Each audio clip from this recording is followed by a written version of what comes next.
కావాలనే మీ కలను నెరవేర్చుకోండి. సంప్రదించండి హెగ్డే ఫెర్టిలిటీ, హైదరాబాద్, తెలంగాణ.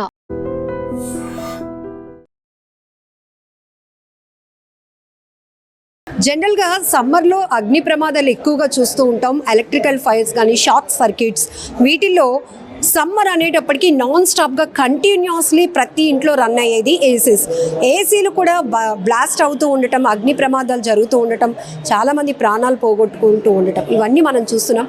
అసలు ఎందుకు షార్ట్ సర్క్యూట్ ఎందుకు కారణమవుతాయి, అలానే ఏసీ ఫైర్స్ ఎందుకు జరుగుతూ ఉంటాయి కూడా తెలుసుకుందాం. నమస్తే మేడం, విశాఖపట్నం ఫైర్ స్టేషన్ నుంచి వచ్చాం.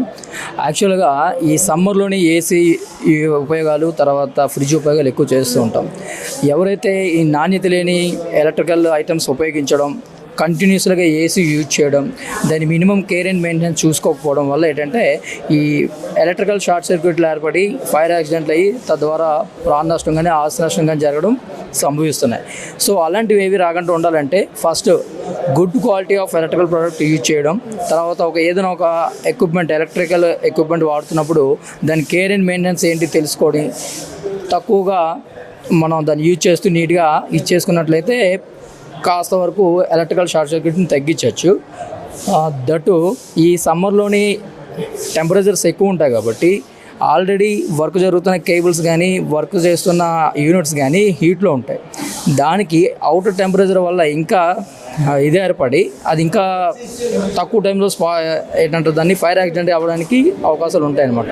సో సమ్మర్లోని ఏసీ యూజ్ చేస్తున్నప్పుడు కానీ, మిగతా ఏదైనా ఎలక్ట్రికల్ యూజ్ చేస్తున్నప్పుడు కానీ దాని కేర్ అండ్ మెయింటెనెన్స్ తెలుసుకొని good quality of electrical product use చేసినట్లయితే ఎలక్ట్రికల్ షార్ట్ సర్క్యూట్ తగ్గుతాయండి. మోస్ట్లీ కొంతమంది ఇంట్లో ఉండరు, ఊరు వెళ్ళిపోతారు, అయినా కూడా వాళ్ళ ఇళ్లలో కొన్ని ఫైర్ ఇన్సిడెంట్స్ అవుతాయి. ఎందుకు సార్? యాక్చువల్గా ఏంటంటే ఈ ఇంట్లోని మెయిన్ స్విచ్ ఆఫ్ గంట వెళ్ళిపోయినట్లయితే ఏదైనా ఒక స్విచ్ ఆన్ చేసే లైట్ కానీ, బల్బ్ కానీ, ఏదో ఒక ఐటమ్ ఆన్ చేసి ఉండడం వల్ల ఏంటంటే అక్కడ ఎలక్ట్రికల్ అంత ఇదిగా లేకుండా అతుకులున్నా ఏమున్నా సరే షార్ట్ సర్క్యూట్ జరిగి ఇల్లు క్లోజ్ చేసి ఉంటుంది కాబట్టి ఇంటర్నల్గానే ఫైర్ క్రియేట్ అయిపోయి స్మోక్ అంతా జనరేట్ అయిపోయి ఆ స్మోక్ బయటకు వచ్చి లేకపోతే మంటలు బయటకు వస్తేనే కానీ ఎవరికి తెలీదు. సో మా సలహా ఏంటంటే ఎప్పుడైనా బయటకు వెళ్తున్నప్పుడు ఇంట్లో ఉన్న మెయిన్ స్విచ్ ఆఫ్ చేసి వెళ్ళడం మంచిదండి. ఈవెన్ గ్యాస్ మెయిన్ స్విచ్ కూడా. కొన్ని అపార్ట్మెంట్స్లో ప్రమాదాలు చూస్తాం, ఇళ్లల్లో కూడా. అంటే ఎక్కడో ఇన్సిడెంట్ అవుతుంది, మనది కాదులే, పక్క ఇంటి నుంచి పొగలు వస్తున్నాయని తేరుకునే లోపే వాళ్ళు మోల్లో చిక్కుపోతారు, ఫైర్ జరిగిపోతూ ఉంటుంది. ఆ టైంలో మీరు వచ్చి రెస్క్యూ చేసిన లోపు తీసుకోవాల్సిన జాగ్రత్తలు ఏంటి, వాళ్ళని వాళ్ళు ఎలా ప్రొటెక్ట్ చేసుకోగలవచ్చు? ఈ అగ్ని ప్రమాదం సంభవించిన రూముల్లో స్మోకు, మంటలు ఎక్కువగా ఉంటాయండి. అలాంటి టైంలోని అన్ఫార్చునేట్లీ ఎవరైనా చిక్కుకుపోయి ఉంటే ఆ చిక్కిపోయిన ఇన్ఫర్మేషన్ వాళ్ళ పక్కన వాళ్ళ నైబర్స్కి ఎవరైనా తెలిస్తే ఫస్ట్ ఇమీడియట్గా 101కి కాల్ చేసి మాకు ఇంటిమేషన్ ఇవ్వడం ప్రథమంగా చేయాల్సిన పని. తర్వాత ఏం చేయాలంటే మేము వచ్చేదానికి కొంచెం టైం పడుతుంది, కానీ ఈ టైంలో అక్కడ ఆ స్మోక్ పోవడానికి వెంటిలేషన్ చేసే విధానం కానీ, లేకపోతే అక్కడ ఆ ఫైర్ దేనివల్ల ఏర్పడుతుంది, దాన్ని ఎలా మనం పుట్ ఆఫ్ చేయాలని చిన్న మినిమం అవ్వాల్సిన అంటే ఇలా మాక్ డ్రిల్స్ చేసేటప్పుడు చాలామంది క్లాసులు వినడం వల్ల ఏంటంటే అలాంటి ప్రమాదాలని మేము వచ్చేలోపు కాస్త కోస్తో ఆపుతారండి. సో విండోస్ డోర్స్ బ్రేక్ చేసి వెంటిలేషన్ ప్రొవైడ్ చేయడానికి ట్రై చేయాలి. ఎందుకంటే లోపల ఉన్న స్మోక్ బయట వెళ్ళిపోతే వీళ్ళు కొంచెం ఆక్సిజన్కి సప్లై అనేది, అంటే ఆక్సిజన్ బయట నుంచి రావడానికి అవకాశం ఉంటుంది. ఇంకొకటి ఏంటంటే క్లాత్, మన కర్చీఫ్స్ కానీ ఏదైనా క్లాత్ ఉంటుంది కదా, అది తడి చేసి మనకి ఇలా కవర్ చేసుకొని కట్టుకున్నట్లయితే మనకి స్మోక్లో అంటే మనకి ఓన్లీ ఆక్సిజన్ మాత్రమే లోపలికి వెళ్ళి స్మోక్ అనేది బయటే, ఆ డస్ట్ పార్టికల్స్ అనేది బయటే ఉండి, ఎందుకంటే వాటర్ తడపడం వల్ల ఆ హోల్స్ అవి కవర్ చేసి ఒక లేయర్ ఫామ్ అవుతుంది కర్చీఫ్ కానీ ఏదైనా. సో ఆ కేసెస్లో మనకి స్మోక్ అనేది ఇన్హేల్ చేయకుండా ఓన్లీ ఆక్సిజన్ మాత్రమే, సమ్ ఎక్స్టెంట్ ఆఫ్ ఆక్సిజన్ మనం ఇన్హేల్ చేస్తాం. సో స్మోక్లో నెక్స్ట్ ఇంకేంటంటే రూమ్ నిండా స్మోక్ ఉంది అంటే మీరు ఎప్పుడు కూడా గ్రౌండ్ ఫ్లోర్కి చాలా వీలైనంత తక్కువ హైట్లోనే ఉండాలి. ఎందుకంటే స్మోక్ యొక్క డెన్సిటీ నార్మల్ ఎయిర్ కన్నా చాలా తక్కువ. So it will goes upwards, ఎప్పుడు కూడా పైకే వెళ్ళిపోతుంది. Up to 1 meter, ½ meter height వరకు కూడా ఎప్పుడు కూడా స్మోక్ అనేది ఉండదు, ఉన్నా కూడా చాలా తక్కువ ఉంటుంది. సో ఆ ఏరియాలోనే మనం అంటే క్రాలింగ్ పొజిషన్లో ఉండేలాగా చూసుకోవాలి. వెట్ క్లాత్ ఏదైనా ఉంటే మనం అది నోస్కి, మౌత్కి కవర్ చేసుకొని కట్టుకుంటే మన స్మోక్ అనేది ఇన్హేల్ చేయకుండా సమ్ ఎక్స్టెంట్ ఆఫ్ ఆక్సిజన్ మనం ఇన్హేల్ చేసుకొని కొంతవరకు ఒక సమ్ ఎక్స్టెంట్ ఆఫ్ టైం వరకు కూడా మనం సర్వే అయ్యే అవకాశం ఉంటుంది.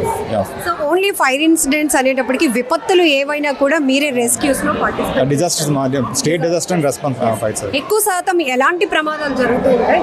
అంటే ప్రమాదం యాక్సిడెంట్స్ కానీ ఫ్లడ్స్ కానీ ఎటువంటి డిజాస్టర్ అయినా సరే మేము సర్వీస్ చేస్తాం మేడం. ఫర్ ఎగ్జాంపుల్ రెయినీ సీజన్లో ఫ్లడ్స్ వచ్చినా సరే, సమ్మర్స్లో ఇప్పుడు ఫైర్ యాక్సిడెంట్స్ కానీ వెహికల్స్ యాక్సిడెంట్స్ కానీ ఏమైనా సరే మేము వచ్చి పర్సన్ ఒక వెహికల్స్ యాక్సిడెంట్ అయ్యి పర్సన్ అందులో ఉన్నారంటే మేము వచ్చి మా ఎక్విప్మెంట్ యూజ్ చేసి ఆ పర్సన్ని సేవ్ చేస్తాం మేడం. ఒకవేళ ఫ్లడ్స్లో అతను ఫర్ ఎగ్జాంపుల్ మొన్న చూసాం, బుడమేర చూసాం, అందులో ఆల్మోస్ట్ ఫస్ట్ 1 floor హైట్ వరకు కూడా నీరు వచ్చింది. ఆ కేసెస్లో కూడా మనం వాళ్ళని ఎవాక్యుయేట్ చేసి మా దగ్గర ఉన్న ఎక్విప్మెంట్ యూజ్ చేసి ఆ కేసెస్లో మనం రెస్క్యూ చేస్తాం మేడం.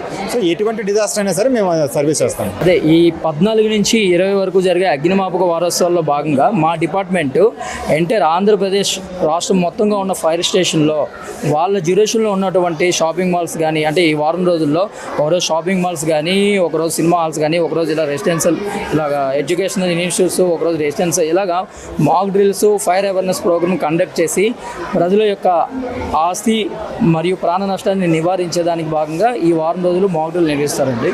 రవి గారు, జనరల్గా సిలిండర్ అనేటప్పటికి అయ్యో డెలివరీ బాయ్ వస్తున్నాడు, మనం చక్కగా వంట చేసుకుంటున్నాం, ఇదే తెలుసు. కానీ దాన్ని ఎలా మెయింటైన్ చేయాలి, ప్రమాదం జరగకుండా ఎలా చూసుకోవాలి, అసలు చిన్న చిన్న మిస్టేక్స్ ఏం చేస్తుంటాం చెప్పండి. మేము విశాఖపట్నం ఫైర్ స్టేషన్ నుంచి వచ్చామండి. అయితే రెగ్యులర్గా మనకి మేమైతే ఒక 250 to 300 fire calls per year attend అవుతాము. So most of the fires ఏంటంటే gas fires and electrical short circuit fires. So gas fires అంటే అది చాలా కాజెస్ ఉన్నాయి.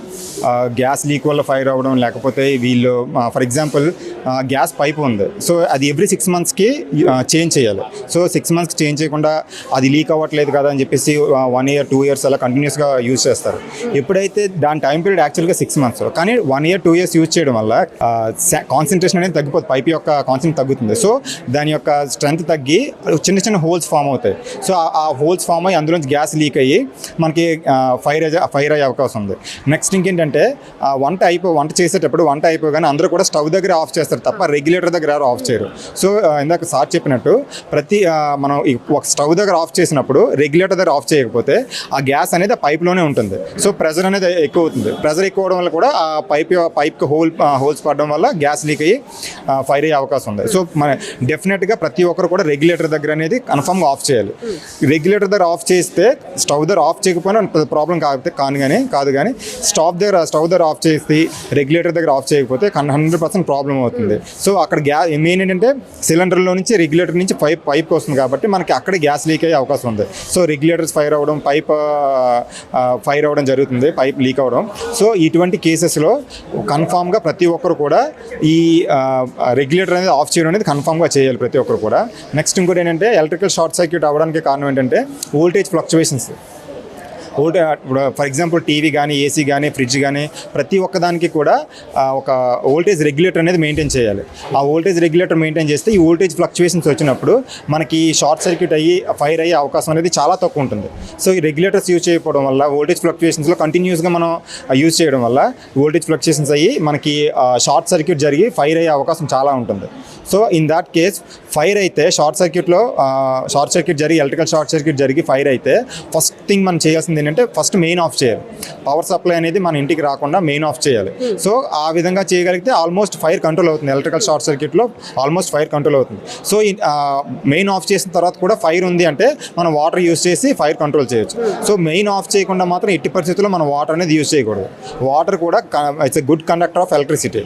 సో ఆ కేసెస్లో మనం వాటర్ అనేది యూజ్ చేయకూడదు. ముందు మెయిన్ ఆఫ్ చేసిన తర్వాతే వాటర్ యూజ్ చేసి ఆ రిమైనింగ్ ఫైర్ ఏదైతే ఉందో అది కంట్రోల్ చేయాలి. సో ఇంకా ఏంటంటే మన గ్యాస్ లీక్ అయినప్పుడు మనం ఇమ్మీడియట్గా ప్యానిక్ అయిపోతూ ఉంటాం. అమ్మో మా ఇల్లంతా గ్యాస్ స్మెల్ వచ్చేస్తుంది, ప్రమాదం జరిగిపోతుంది. కానీ ఇమ్మీడియట్గా ఏం చేయకూడదు, ఏం చేయాలి? గ్యాస్ లీక్ అయినప్పుడు మెయిన్ మనం ఏం చేయకూడదంటే స్పార్క్ జనరేట్ చేసే యాక్షన్ ఏవి కూడా చేయకూడదు. అంటే ఫ్రిక్షన్ జరిగే యాక్షన్స్ ఏవి చేయకూడదు. ఫర్ ఎగ్జాంపుల్ డోర్స్ ఓపెన్ చేయడం అంటే ఫాస్ట్గా ఓపెన్ చేసి క్లోజ్ చేస్తే అప్పుడు మెటల్ ఉంటుంది కదా కనెక్టర్, అది ఒకవేళ రస్ట్ పట్టు ఉంటే స్పార్క్ జనరేట్ అవుతుంది. కొత్తదైతే ప్రాబ్లం లేదు. ఆ కనెక్టర్ అనేది రస్ట్ పట్టు ఉంటే కన్ఫామ్గా స్పార్క్ జనరేట్ అయ్యి మనకి లైటర్ ఉంది, గ్యాస్ లైటర్, అది చిన్న స్పార్కే జనరేట్ చేస్తుంది. జస్ట్ ఆ చిన్న స్పార్క్ వల్ల మన గ్యాస్ అనేది ఫైర్ ఇస్తుంది. సో ఎక్కువ గ్యాస్ లీక్ అయినప్పుడు చిన్న స్పార్క్ చాలు మొత్తం మనకి ఫైర్ జనరేట్ అవ్వడానికి, బ్లాస్ట్ అవ్వడానికి కూడా. సో డోర్స్ అనేవి చాలా స్లోగా ఓపెన్ చేయాలి. ఎందుకంటే లోపల ఉన్న గ్యాస్ బయటికి వెళ్ళిపోవడానికి.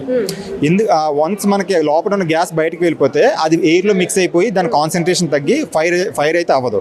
ఎప్పుడైతే క్లోజ్డ్ రూమ్లో గ్యాస్ ఉందో అప్పుడే ఫైర్ అవుతుంది. ఎందుకంటే దాని కాన్సన్ట్రేషన్ ఎక్కువ ఉంటుంది, ప్రెషర్ ఎక్కువ ఉంటుంది కాబట్టి అది ఫైర్ అవుతుంది. సో మనం ఫస్ట్ ఎప్పుడైతే గ్యాస్ లీక్ అయిందో కంగారు పడకుండా వెంటిలేషన్ ప్రొవైడ్ చేయాలి.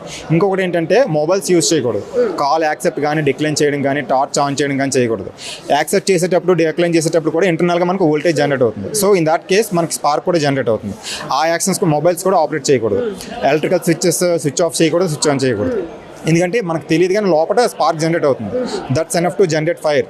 అంటే గ్యాస్ లీక్ అయినప్పుడు అలా జరుగుతుంది. గ్యాస్ అనేది ఏంటంటే మన ఎయిర్ కన్నా డెన్సిటీ ఎక్కువ.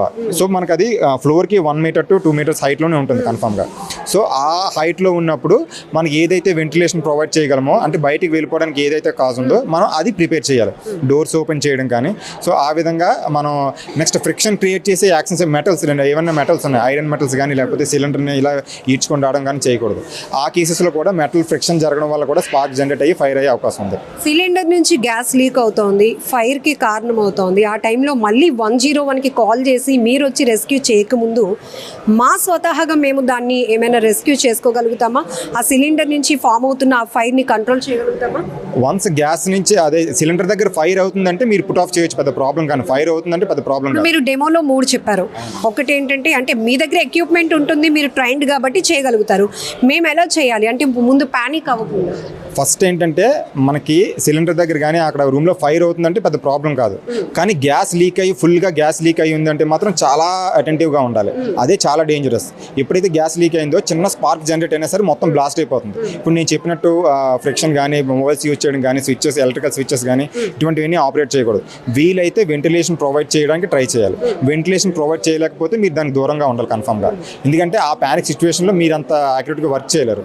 సో గ్యాస్ లీక్ అయితే మాత్రం చాలా జాగ్రత్తగా ఉండాలి. ఫైర్ అవుతుందంటే మేము చెప్పిన మెథడ్స్ యూజ్ చేసి వెట్ బ్లాంకెట్ యూజ్ చేసి లేకపోతే బకెట్ యూజ్ చేసి CO2 ఎక్స్టింగ్విషర్స్ యూజ్ చేసి ఫైర్ పుట్ ఆఫ్ చేయొచ్చు, పెద్ద ప్రాబ్లం కానీ ఫైర్ అవ్వకుండా గ్యాస్ మాత్రమే లీక్ అయ్యి చాలా ఎక్కువ గ్యాస్ స్మెల్ వస్తుంది, గ్యాస్ ఎక్కువ రిలీజ్ అయింది, క్లోజ్డ్ రూమ్లోనే ఉందంటే మాత్రం చాలా జాగ్రత్తగా ఉండాలి. మీకు వీలైతే మీరు ఆ వెంటిలేషన్ ప్రొవైడ్ చేయడానికి ట్రై చేయాలి. లేకపోతే 101 కాల్ చేసి మీరు కొంచెం దూరంగా ఉండడం బెటర్.